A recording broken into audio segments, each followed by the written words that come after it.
The wind howled across the empty plains as the last streaks of sunset bled into the horizon, and a young woman named Clara clutched her infant close to her chest, feeling the chill of the evening seep into her bones. She had been abandoned by everyone she once called family, left without a roof over her head, with only the fragile bundle of life in her arms as proof that she still had a reason to keep fighting. Each step she took in the tall grass felt heavier than the last, but she forced herself to move forward, whispering soft promises to her baby that somehow, some way, she would find a place where they both belonged. Hunger gnawed at her, exhaustion pulled at her, and despair whispered cruel things into her heart. But just as her knees threatened to give way, she saw a lantern light flicker in the distance. Stumbling toward it, Clara came upon a man she had never seen before, broad-shouldered, dust-covered, and wearing a hat that marked him as a cowboy who worked these unforgiving lands. His eyes, though steady and strong, softened the moment they fell on her and the crying baby. He asked no questions at first, only offered water, bread, and the warmth of his campfire.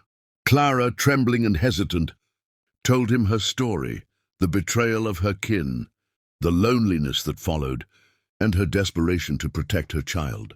The cowboy, whose name was Luke, listened with a quiet intensity, the kind that came from a man who knew suffering himself. He didn't pity her.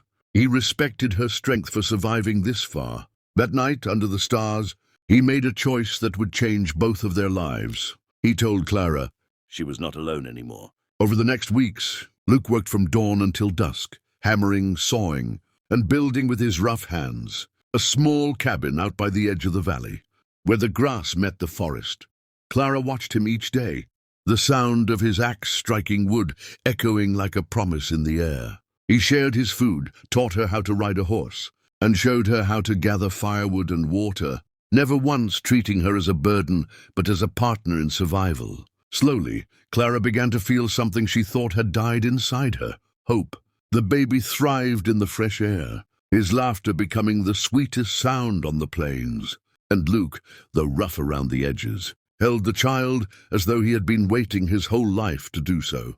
Clara's heart, once bruised and weary, found itself softening every time Luke fixed the roof to keep out the rain, every time he stayed up late to keep watch so they would feel safe, and every time his gaze lingered on her, not with judgment but with quiet admiration.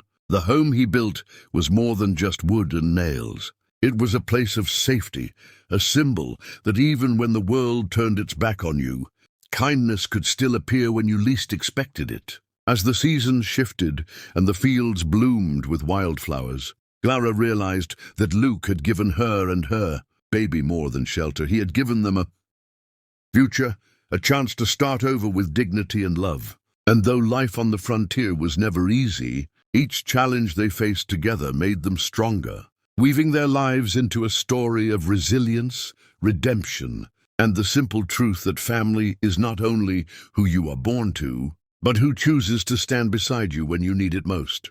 To all of you watching, remember this story isn't just about survival.